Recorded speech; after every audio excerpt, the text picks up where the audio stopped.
sa mga awit chapter 6. At babasahin ko po muna yung pong awit na ito.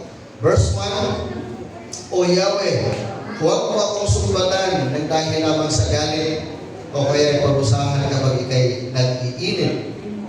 Ubos na ang lakas ko, ako'y iyong kahabagan. Pagalingin mo ako, mga buto ko'y nangangatal.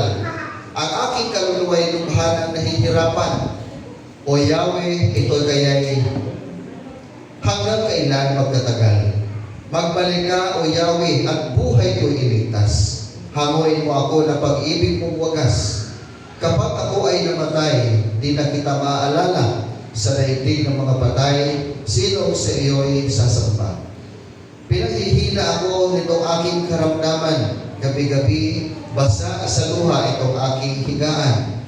Binabaha na sa kaiiyak itong aking tulugan.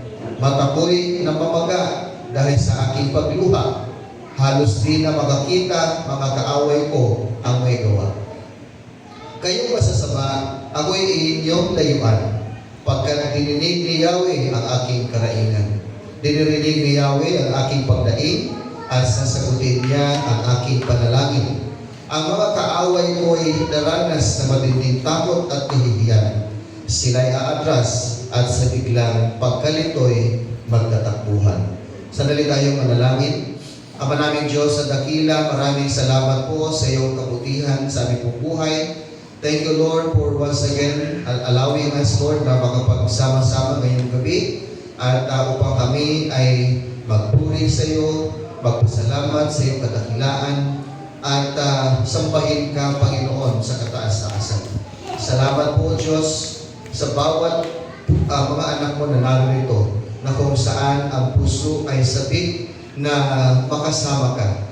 Sabik ang aming mga puso na ikaw ay aming makasama sa mga sandaling ito dahil alam namin, Lord, na ikaw rin po ay nasasabik, Panginoon, na kami po ay makasama sa gabing ito. Lord, we are praying na sa gabing ito, samahan mo po kami, gabayanin po kami, lalo na sa aming pakikinig ng iyong salita. At mangusap po kayo sa bawat puso ng iyong pong mga anak. At ang mga salita, Lord, na iyong pong ibabahagi sa amin, ay patuloy na maging hamon sa bawat isa at higit sa lahat, patuloy na makapagbigay ito, Lord, ng encouragement sa amin pong mga tagapakinig ito. Salamat po, Diyos. Pinupuri ka namin, pinasasalamatan ka namin. At sa iyo namin, Lord, ibinabalik ang lahat ng papuri at pasasalamat. In Jesus' name we pray. Amen. Ito pong awit chapter 6 ay isa pong malalim na panaghoy. No? Malalim na panaghoy at pagsusumamo nitong si Haring David para sa awa. At ito po ay nagpapahayag ng matinding pisikal at emosyonal na pagdurusa. Dito rin po sa awit na ito ay nanaman niya yung disiplina ng Diyos na ginawa, na binigay sa Kanya. At nagkaroon din siya ng takot sa kamatayan dahil sa kanyang mga kaaway. Ngunit ang lahat ng ito ay makikita po natin na kumikilos mula po sa kawalan ng pag-asa patungo sa pananampalataya ni David na nagpakita po ng kumpiyansa sa kanyang pananampalataya sa ating Panginoon. At dahil dito ay narinig ng Diyos ang kanyang dalangin, ang kanyang panalangin, at siya po ay iniligtas ng ating Panginoon mula sa kamatayan, mula sa kahihiyan, at makikita rin po natin na ang awit na ito ay awit na kung saan ay punong-puno ng pagsisisi. Pagsisisi sa kasalanan. At pinakita niya sa Diyos na siya ay isa rin pong tao, isang nilikha ng Diyos na maraming kahinaan. Now, atin pong titignan ngayong gabi kung ano po itong mensahe, bawat talata na binabanggit po dito, at paano po natin ito may apply sa ating buhay, yung bawat mensahe ng awit ni David para po sa bawat isa sa atin. Dito po sa verse 1 ay sinabi dito, O Yahweh, huwag mo akong sumbatan nang dahil lamang sa galit o kaya parusahan kapag ika'y nag-iinit. Ubos na ang lakas ko. Ako iyong kahabagan. Pagalingin mo ako at mga buto ko'y nangangatan. Ipinapakita po dito ni Hari David, no, sa kanyang awit na kung saan ay nararamdaman niya ang pagdidisiplina ng Diyos sa kanya. Kinikilala niya na ang kanyang nararanasang pagdurusa ay maaaring pagtutuwid ng Diyos para sa kanyang kasalanan. Ngunit nakikiusap siya na bawiin ng Diyos yung pagdidisiplina o yung pagsasaway, no, sa kanya ng ating Panginoon.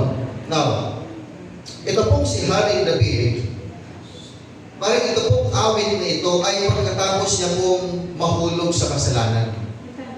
Ano? Adultery and murder. Yun po ang kanyang naging kasalanan. Ano? Yun ang kanyang naging kasalanan. At isa po yun sa nagiging dahilan kung bakit po siya nakakaranas ng labis na kalungkutan at kapighatian. Subalit ang kagandahan po ni David, no, sa kanyang, siya po ay nagsisisi sa kanyang mga kasalanan at inaamin niya po ito na mayroon siyang malaking pagkakamali na nagawa po sa harap ng ating Panginoon. At tanggap niya kung ano man yung pagtutuwid na ipapataw sa kanya ng Panginoon bilang parusa doon sa kanyang mga nagawang kasalanan. Subalit, nandoon din po yung kanyang pananalangin na, Lord, yes, alam ko, Lord, nagkasala po ako, nagkamali po ako. Subalit, alisin mo na po sa aking buhay itong matinding pagdurusa na aking pong nararanasan. Alisin mo na sa akin yung mga pagsaway, yung paraan ng pagsaway mo sa aking buhay. Alam niya na wala siyang maitatago sa ating Panginoon. At lahat po ay hilingin o lahat ay nakikita, nalalaman ng ating Panginoon at yun po ang kanya pong damdamin. Lumapit sa Diyos na very honest, tapat yung kanyang paglapit sa ating Panginoon. Kinikilala niya yung pagdisiplina ng Panginoong Diyos sa kanyang buhay. At nararanasan dahil po sa mga problema na yung kanya pong naranasan, pagdidisiplina ng Diyos sa kanya, ay nakaranas siya dito ng malalim na kapighatian. Damang-dama niya yung lungkot, yung hirap ng kalooban na kanya pong nararanasan. Kaya sa verse 6 ay inilarawan po dito ni David yung kanyang matinding dalamhati. Umiiyak siya hanggang sa, sabi nga dito, hanggang sa mabasa ang kanyang higaan. Nanghihina ang kanyang mga buto sa paghihirap. Now, ano nga ba ang dahilan ng labis na kapighatian? Habang binabasa ko po yun pong history, no? Nito pong nangyari kay David at sa kanyang mga anak. Ang isa po sa nagiging dahilan ng kanyang pong labis na kapighatian ay yun po dahil sa kanyang mga anak. Alam niyo po, si David ay isa pong mandirigma. Mas marami pa nga siyang napapatay ng mga kaaway kaysa kay Hari Saul, yung unang naging hari ng Israel. At bagaman ito po si Hari David ay isang mandirigma, meron po siyang malambot na puso. Meron po siyang malambot na puso. Ang kanya po paraan ng pamumuno ay puso ang kanya pong pinapairal, lalo na sa kanyang mga anak. Hindi niya magawang disiplinahin yung kanyang mga anak dahil po sa labis na kanyang pagmamahal sa mga anak niya. Wala pong masama na magmahal ng lubos sa ating pong mga anak. Tama po ba? Pero makita po natin dito na doon po sa story na yon ay hindi po magawang saktan, disiplinahin o parusahan ni David yung kanyang anak na nagkasala. Ito po ay kanyang pinabayaan lamang hanggang yung kanya pong anak na si Absalom ay nagrebelde sa kanya. Dahil hindi po nagugustuhan yung kanya pong pamamahala. Hindi niya nagugustuhan yung paraan kung paano siya maghusga, no, mag-judge sa bawat sitwasyon, lalo na po sa kanyang mga anak.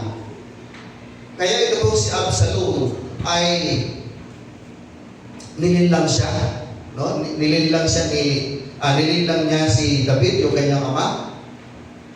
At nagrebelde siya at gusto niyang agawin yung paghahari ni David sa kanilang palasyo.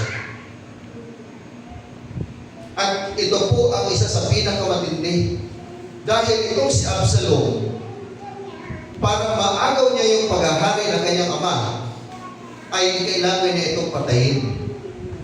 Kailangan niya itong patayin para siya yung magiging hari. At dahil ito po, nung nalaman ito ni David, siya po ay nag-alsa balutan kasama yung kanyang mga tapat na alipin. At sila po ay umalis ng palasyo.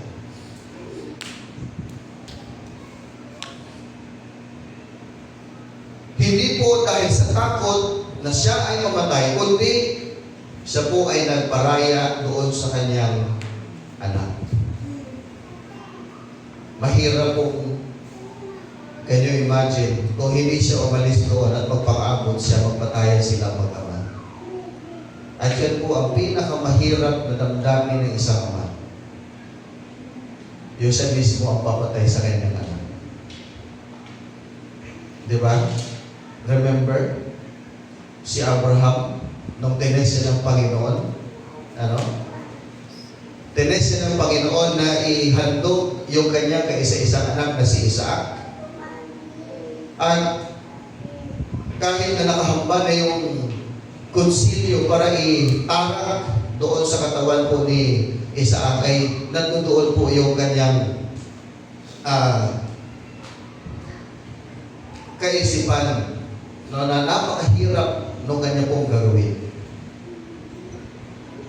Ang isa pong pinakamahirap na naranasan po ng isang ama ay kapag ang kanyang anak ay nakikitang nagre-rebelde sa kanya. Ito po ang isang dahilan kung bakit itong si Hari David ay nakaranas ng malalim na kapighatian. Kaya mga anak, huwag ninyong sasaktan yung damdamin ng inyong mga magulang. Dahil ang mga anak, kayong mga anak, ang kahinaan namin mga magulang. Hello? Andito ba kayo mga kabataan? Huwag ninyong sasaktan. Huwag kayong magre-rebelde sa inyong mga magulang. Ang inyong mga magulang ay pawang kabutihan na ang kanilang nasa isip para sa inyo. At ito po yung nangyari sa panahon ni Hari David. Nakaranas siya ng labis na kapighatian dahil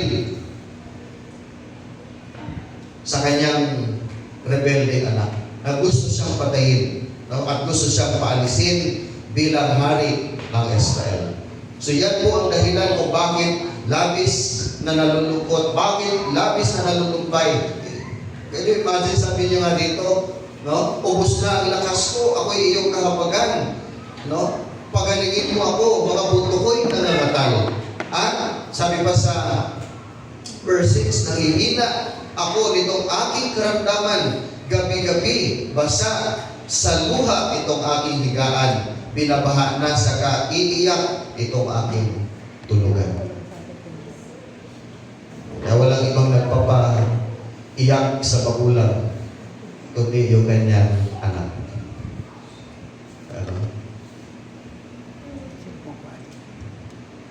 At dahil po doon sa kanyang labis na kapighatian, kalungkutan, nakaranas din po siya ng pagkatakot.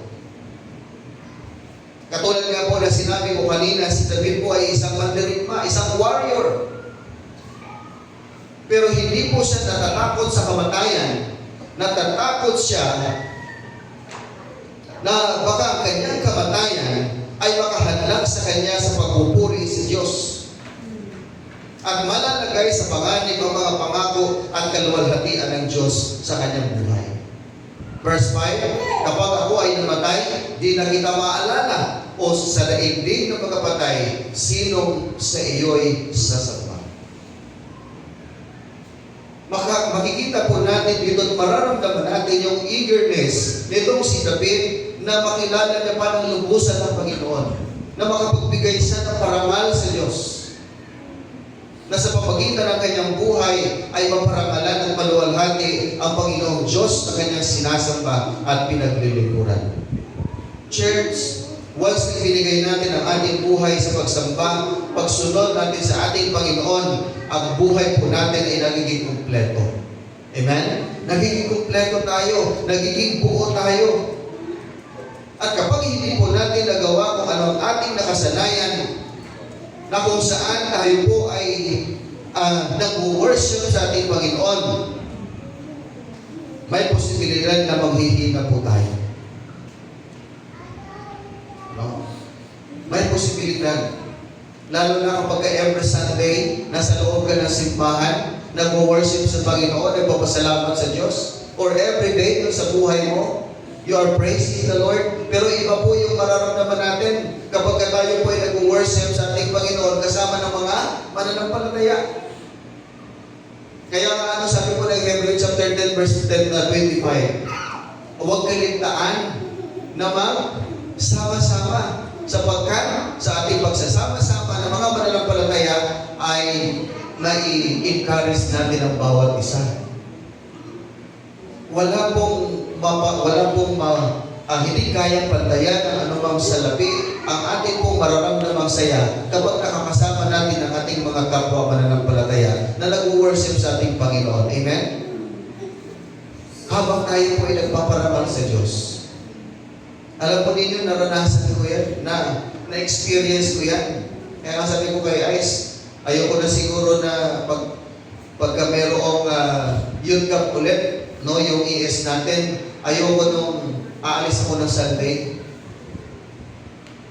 Alam niyo, habang papunta po ako ng Bulacan para sunduin yung mga youth natin, sa oras po ng pagpananambahan, kahit na puro worship song yung pinapatugtog ko sa loob ng sasakyan, parang kulang na kulang po yung aking spiritual na eagerness. Kulang po yung sinasabi natin excitement, no? Na mag-worship sa Panginoon. Hanggang sa dumating ako ng Camp Emmaus, no, sa Bulacan. Ganun po, puro worship song yung pinatutugtog ko. Pero kulang, incomplete. Iba po yung tayo po ay mag-worship sa ating Panginoon. Nakasama yung ating mga kapwa mananampalataya. Praising and glorifying the Lord. Nagbibigay ng parangal at nagpapasalamat sa Diyos sa buhay. Amen? And how much more na kapag tayo po ay wala ng buhay. Ganito po ay nilarawan ni Haring David. Dito po makikita na si David ay nakikipag-argue, no, sa Panginoon. Na sinasabi niya na pag siya ay mamatay, hindi niya na may pagpapatuloy yung kanyang pagpupuri, pag-alala, pag-glorify sa Panginoong Diyos dito sa lupa.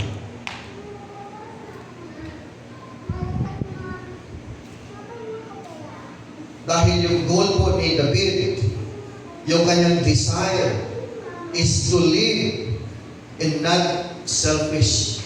Hindi po para sa kanyang sarili lamang. Hindi siya nabuhay para sa kanyang sarili lamang at hindi siya nabuhay na pagiging makasarili. But gusto niya na magpatuloy ang kanyang paglilingkod sa Diyos na buhay sa kung saan siya naroroon. Gusto niyang parang-parangalan ang Panginoon sa kanyang buhay. Dahil para sa kanya, yun ay isang malaking kagalakan. Sabi ko nga kanina, kumpleto ang buhay po natin once ang ating pagpupuri, pagsamba sa ating Panginoong Diyos ay totoo, tapat ang ating pagpupuri, pagsamba at paglilingkod sa ating Panginoon. At dahil dito, gusto niyang maparangalan ng Diyos sa kanyang pong buhay, nananawagan siya ng awa sa Panginoon. Nananawagan siya ng awa, siya po ay nagsusumamo para sa tapat na pag-ibig ng Diyos. Nasa halip na sa paghatol, humihingi siya ng awa, biyaya, at habag na nagmumula sa ating Panginoon.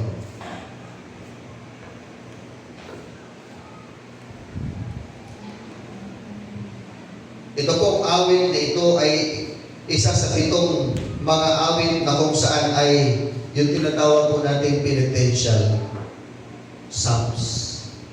Penitential psalms. Dahil ito po ay nakatuon sa pagtatapat at pagbabalik sa Diyos sa pamamagitan ng mga luha at pagsusumamo sa harap ng ating Panginoon. Ito po ay may koneksyon sa nangyari kay Jesus sa New Testament. Naalala niyo po, nung si Jesus ay bago dakpin ng mga sundalong Romano para ipako sa cross, na niyaya niya yung kanyang mga alagad doon po sa Garden of Gethsemane, na 3 beses niya binalikan yung kanyang mga alagad para lamang manalangin. Habang si Jesus po ay nandoon sa bahagi ng Garden of Gethsemane, siya po ay nananalangin, dumudulog siya sa Diyos at lumuluha ng dugo. Tanda po ng kanyang hirap na naranasan. No? Penitensya. Yun po yung ginawa niya doon sa Garden of Gethsemane. Nagdarasal siya, at habang siya nagdarasal, lumuluha siya ng dugo dahil sa hirap ng kanyang kalooban. The same thing, kung ano po ang ginawa nito pong si Hari David.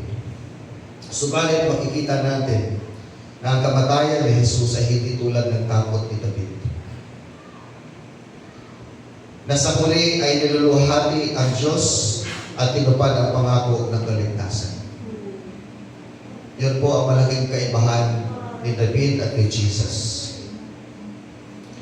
At dahil po dito sa kanyang pagsusumamo sa ating Panginoon, paghingi ng awa, no, ng habag, ng biyaya mula sa Diyos, makikita po natin dito na itong awit na ito ay gumagalaw mula sa kawalan ng pag-asa patungo po sa pagtitiwala at katiyakan.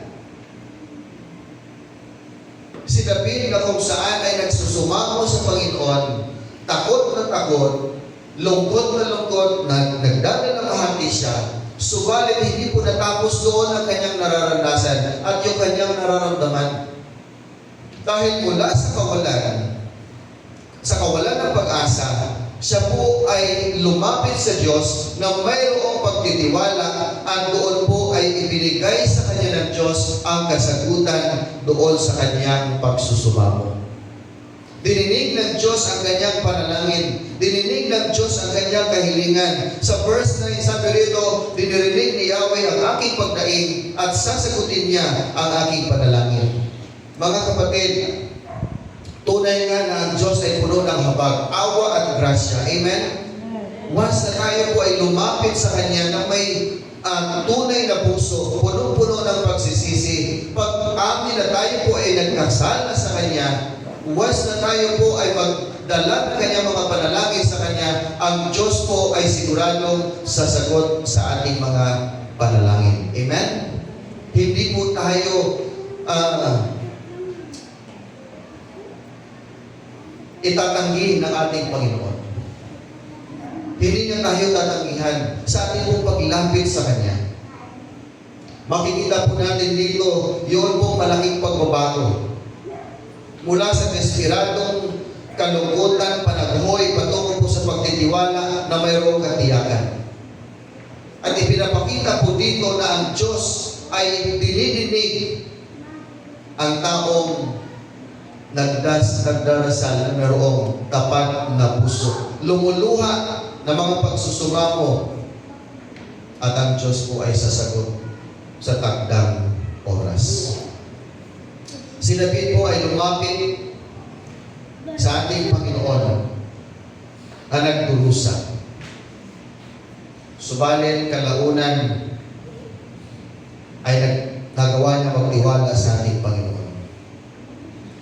Si David po ay tinawag na ang taong malapit sa puso ng Diyos.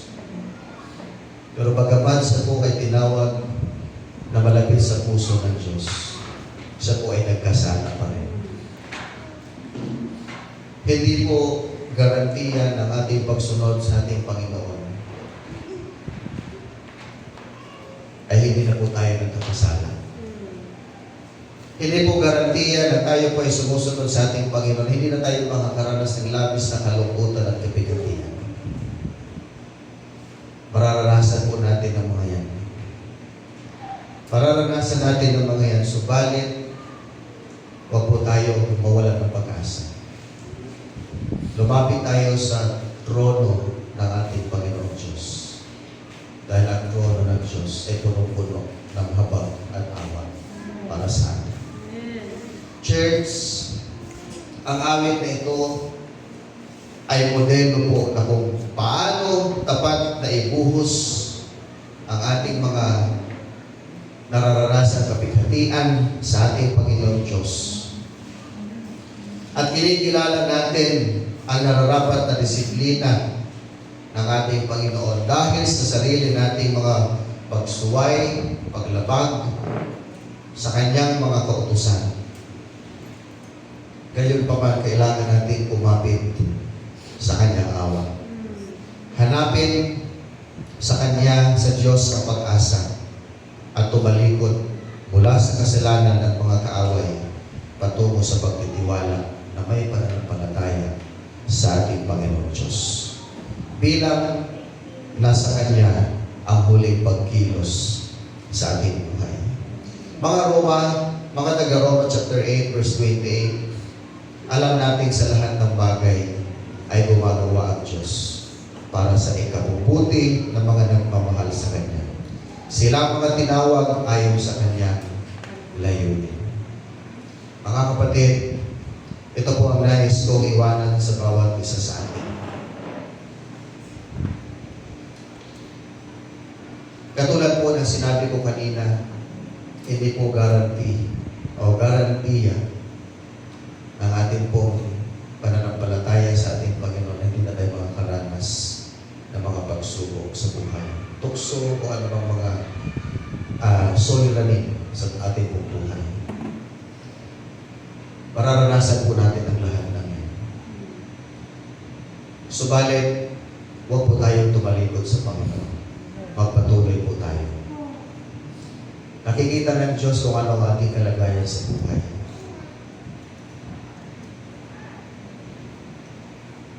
Hindi man maayos, hindi man maganda ang naranasan mo sa buhay mo ngayon. Pero lagi mong tandaan, mahal ka ng Diyos. Amen? Mahal ka ng Diyos. At si Lord, lingid sa iyong kaalaman, meron na siyang ginagawa para sa iyo, para sa kabutihan. Lagi natin tatandaan na mga pagsubok at mga tentasyon na dumarating sa ating buhay ay hinahayaan ng Diyos na mangyari sa atin para tayo po ay tumibay at lumapit at magtiwala sa ating Panginoon. Magandang gabi po sa ating